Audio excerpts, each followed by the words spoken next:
right now and make a decision you're going to do them that are definitely going to help you on the road to recovery. Sometimes when I was suffering really badly with my OCD, I used to feel like the suggestions of how to get better felt so huge and so scary that I just went back into my comfort zone and did nothing at all. And so having spoken to someone who I know recently who's suffering with really bad anxiety and phobias and OCD, I thought I would share with you the simple, not easy, but simpler, easier applied things that I suggested. This person I was speaking to hadn't really realised that they had anxiety at all. They thought there was just something wrong with their brain. They thought that everything they were doing was completely normal and rational. And when I was talking to them about, oh, you need to do CBT therapy, you need to have coaching, you need to read these books, you need to do exposures. And she was like, what's exposures? And I was explaining them and she was like, oh my gosh, that sounds terrifying. And I found myself just suggesting some things that she could do right away. And because she took a lot from that, I thought I'd share them with you. The first one is to stop subtle avoidance. This is something that you can just integrate into daily life straight away, and you can feel really proud of yourself when you've done that. An example could be, let's say, for whatever reason you don't like eating out, you always eat at home. Maybe you can do something really simple today, like I am going to eat in a cafe where the seating's pretty casual. It's not like a big commitment of a 2-hour meal, but today I am going to take a walk and I'm going to eat my food out and about instead of at home. Something simple, you know, looking at what is it that you're avoiding every day and task yourself with not avoiding those things. Just simple ones, not like the biggest exposure you can imagine, just daily life integration of not avoiding. At my worst, I used to have particular routes I had to walk in the city to get from my apartment to the train to go to work. And if I was helping myself now, so that was 2011 when I was doing that really badly, I'd walk different routes so that I wouldn't see particular advertising billboards and bus stop adverts that were having a campaign at the time that would trigger me. So if any trigger was present or particular colours or even words, I would have to replan my route because I would just have, even just seeing those triggers, I'd have to go home and be off sick for maybe 2 days because that's how bad life had boxed me in. The advice I would have given myself is don't adapt your route one day this week, and even if you end up ill, do it anyway. So rather than trying to build in huge exposures from day one, I think this is a really nice way to expose yourself because you're not going out of your way to create an exposure, you're just not giving into a compulsion where you avoid something. Another one could be maybe you have POCD and you don't like changing your child's nappy or bath time. Tasking yourself with, look, once or twice this week, I'm going to do it without anyone assisting me and I'm going to do that. And that's obviously more towards exposures. But just what can you do in daily life that helps you face your fears, but isn't like this big meaty exposure? And so that leads on to number 2 is mini homeworks. So let's say you are really terrified of germs, of getting unwell, of passing on an illness to someone, and you've got lots of compulsions built around keeping people safe. Maybe you keep, I don't know, you keep a towel next to your bed in case you're sick in the night unexpectedly. These little tiny compulsions that we think make sense, like, oh, but isn't it normal to do that? Because if I was unwell, it would be handy to have a towel there. Actually, those are compulsions. And so setting mini homeworks like, okay, this week I won't do that twice. I will commit to doing that, not doing it twice, and I'll feel like I've made progress and I'm going to be really proud of myself. And the other thing after the conversation with this person was, you know, they were so terrified of the idea of letting go of their safety compulsions was, oh, but if I do that, I'll be awake all night just worrying about being ill. I can't do that because, you know, I'll just be awake all night. And this is where the third one comes in, which is to break down the worst case fears. So I sort of said to her, well, what if you do? Let's assume that 2 nights this week, because you're going to let go of your compulsions on 2 of the days, then accepting that you most likely will be awake all night and that's going to be okay. You're going to be able to survive that. And she really found that helpful, because what she was scared of was what was keeping that power over her and making her want to do any of these compulsions specific to her situation. And I think that's a really good way to help you with setting like mini exposure homeworks, is that, again, they don't have to be huge. And this is really talking about when you're at the start of that journey, or maybe you've made good progress, but you've been stuck and you're coasting and you haven't really done anything because recovery work just seems too big and you just don't want to face it. These little things can get you back into really being in your recovery flow, I guess. And so really think about, what is it you're scared of happening if you don't do your compulsion? And it's a bigger topic, but have a look at some of the videos on this channel. If you search, I did a video on unconditional self and life acceptance explaining it, but there's so many of them. And on OCDrecovery.com, there's also a page under resources, I think, or one of the pages talks about the concept of applying unconditional self and life acceptance to your fears. And that's a really good way then to help you to be able to combat doing those.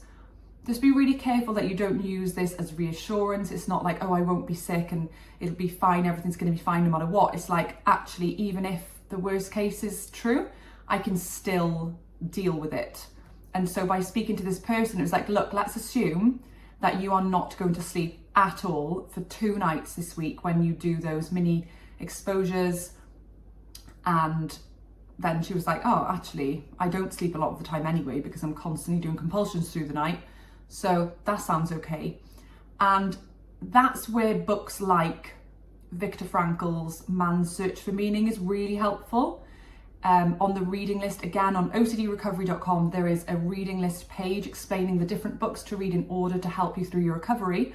Man's Search for Meaning is about a guy who endures the worst of Auschwitz during the World War. And it shows that he was able to take meaning from his suffering. And he's lived through what I can only imagine to be the most harrowing time. And he's been able to see there was meaning there somewhere. And so this is where we're saying he's not saying, I wanted to be in a concentration camp, overworked, exhausted, working in the snow with like a piece of bread every 3rd day and sleeping, in stacks of people with wooden slats and no mattress or anything to comfort me. I would really like to see my family executed in front of me. He's not saying that. He's saying that despite and amidst all of that, he was able to find meaning in the suffering. And so that's why that's such a great book, is it helps us to see and really break down that what we're scared of, whilst we don't want it, it's still actually not that terrifying in reality. And you only have to look at fears that don't latch for you to realise that yours isn't as scary as you think. For example, if you're with someone else who has OCD and they have a fear that latches in a different place than you, you might be thinking, why would you be scared of that? Like for me, with health OCD, I've never worried about my health. It's never been a concern to me. And I don't mean to minimise people with health OCD, because I know it's one of the most terrifying things to experience. But I would always think, but why are you so scared of getting ill? And it really boils down to that. It's like, what you're afraid of is where OCD will latch. So once we learn not to be afraid of something, it can unlatch. And again, I don't want to get ill, but my brain responds to the threat of illness the same way as someone without OCD. Same with Harmocity. I've experienced this to terrifying levels. If I said to my husband, aren't you scared that you might stab someone with that knife while you're cutting that vegetable? You're right next to me. You actually just moved across the kitchen and grazed my arm with the knife. He'd be like, haha, I'm going to kill you. And he actually would laugh about it because he's not scared of that happening. If I said to him, do you think that you are capable of hurting someone? He would actually probably say, I hope not. But honestly, if someone really pushed me, you never know, like everyone's capable of something, and he wouldn't give it another thought. So we're not saying that it's irrational to not want to be a murderer and then Harmocity latches. We're just saying that we want to get to a place where we respond to the fears the same way as someone without OCD would. And that's been so helpful for me, is when I reflect on how I feel about other people's fears that don't latch for me, that's the reality of my fears that I had. That is true for me as well. I think they're so huge, but they're really not. And that's a really good way to think about it. And then the fourth one, is it the fourth one? Yeah, it's the fourth one. The fourth one is stop talking to loved ones about OCD. And I don't mean this in respect of don't have support and love and help when you're really in a dark place. But if you're anything like me, I let OCD become my whole personality for quite a long time. It would be like talking about how dreadful it is, giving them examples of how it would feel if they had it. Just talking about it all the time. And I mean, we've got to stop the subtle reassurance as well. If there was anything that you were going to talk to your loved ones about, and the person I mentioned earlier who I've been just chatting to, a person I know in my network who's struggling the same way I did, I've actually had a chat with her partner as well to say, look, here's what to look out for when they're asking you for subtle reassurance. Here's how to help them not let compulsions spill out into daily life. Let me help you understand how this disorder works so that you realise the suffering that your loved one is going through. Because something that's interesting to observe with loved ones is they either go too far into it with us, where they're so like, oh, this is so awful for you. I can't believe you're going through this. I want to help you. What can I do? You just rest. And then they're helping with compulsions. And that's terrible for OCD because it keeps us small. But on the flip side, it can be like, well, why are you worrying about that? That's a stupid thing to worry about. Don't be ridiculous. That's never going to happen. Like, why are you scared of that? Come on, you've got to put some effort in. You've got to try. You can't just keep doing this. It's wrecking all of us. That is also really unhelpful because I don't really like this word, but it is minimizing suffering of OCD sufferers. It's hard for them to recognize just how it can feel inside our brain. And so I described to this loved one, I said, look, just imagine the worst thing you can imagine in the whole world, the scariest thing possible relating to your child getting hurt or something. And then just picture that someone forced you, like duct taped you to a chair with your eyes sellotaped open or something, and just played it on repeat for 23 hours a day. And you can try and sleep if you like. You probably won't, but you can try and sleep. And I was like, that's what it's like for us. And I think it kind of hits home then when people understand. But what I don't then want to do is talk to him every week about it. Oh, well, it's such a hard time for your loved one. And oh, let's this and let's talk about how awful everything is. It's like, I've educated you now. You know not to help your loved one with compulsions and you know to not give them reassurance. That's all you need to know. Try not to let them go down a rabbit hole with you talking about it. And so I think just being honest with yourself about knowing when you're asking for reassurance and seeing it as like if an alcoholic was trying to get sober, like if they're like, oh, I'll just have a little sip of wine, it won't harm, it's just not going to help them. And so just being honest with yourself, it's not, you know, you can hide it from your therapist, you can hide it from your life coach, but what I've learned over the years is you can't hide it from yourself, and it's only you that you have to live with ultimately. And I just found it really useful to be honest, even say out loud, I'm about to ask for reassurance now. I'm about to do a compulsion. And sometimes that can be enough to just make you go, I'm not. And look, if you're completely locked in a cycle of constant reassurance, again, set yourself some mini homework of twice this week, I'm going to go a good few hours and I'm not going to ask for anything. I'm not going to talk about it. And I'm going to, whatever I feel as a result of that, I'm going to go with it. So stop talking to loved ones compulsively and try and look at the fact that OCD is not your whole personality. I've actually been thinking about an art concept recently that I want to make somehow. I don't know how I'm going to make it, but it's basically, I was reflecting on the fact that when my OCD peaks every now and then, like not that often, but if I get really unwell or if I'm very stressed, if there's a lot going on. So like recently I moved house, had COVID, was doing an excessive amount of driving and was not sleeping.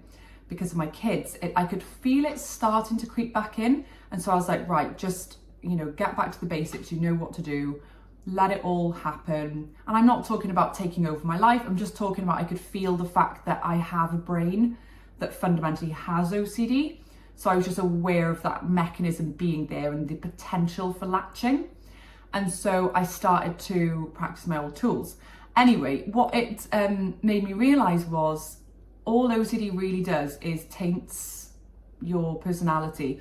So for example, I hated when I was unwell, and this is why I used to hide it, that people would treat me like this poor, weak little bird, when I'm actually quite an outgoing person. I'm quite motivated, determined, I'm passionate about stuff, I love things, I'm not funny, but like I have a laugh with people. And what I really didn't like about OCD was that it just kind of stripped that away, and if I was multicolored, it made me grey. So it was still me. Anyway, this is a tangent, but the piece of art that I'm thinking of figuring out how to make into a concept is this idea of this really bright person who's all like, I don't know, just looks awesome, dressed cool, really vibrant face, really like raring to go. And they've just got a couple of like ropes, just something, just like physically holding their limbs back a little bit.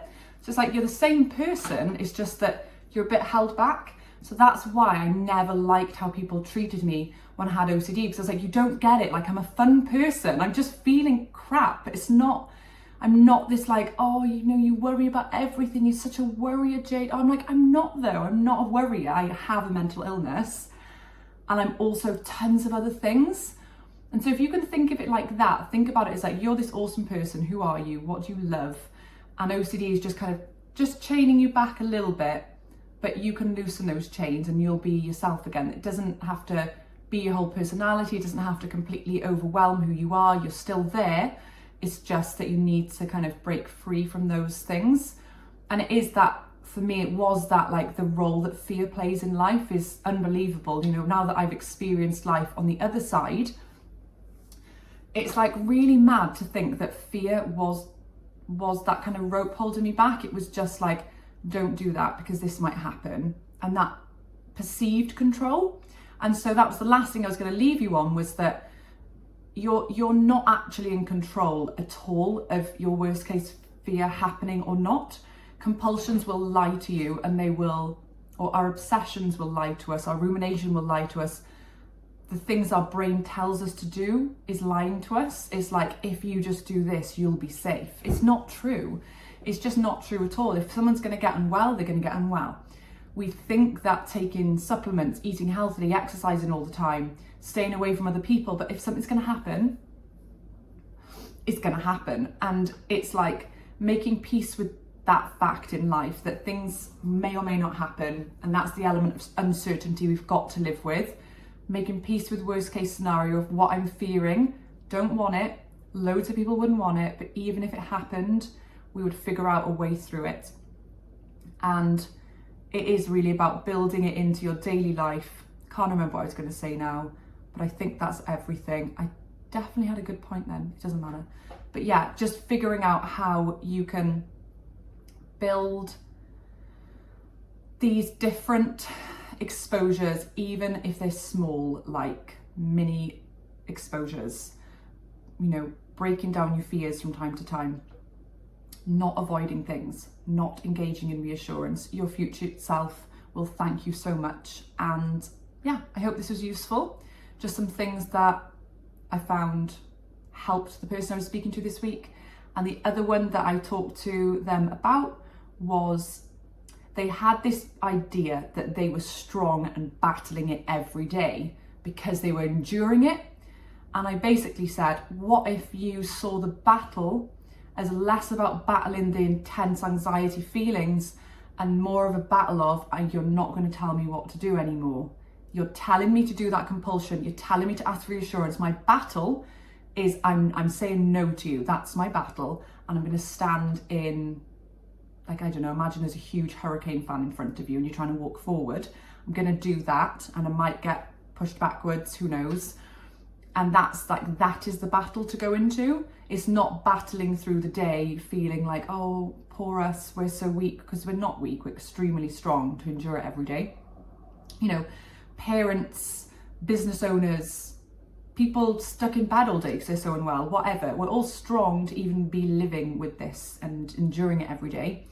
And so, yeah, it was kind of that repositioning the battle in your mind as not living with it, but pushing back against it.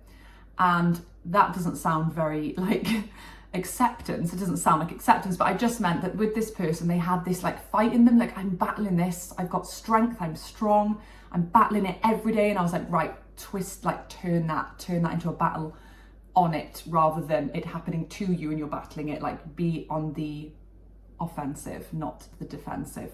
So I hope that was useful. If you have any questions for me, please leave a comment below. If you like this video, please like it, and obviously share it with anyone in your network that you think would find it useful as well. If there's any topics you want me to cover, please put them below, or any questions, like I already said.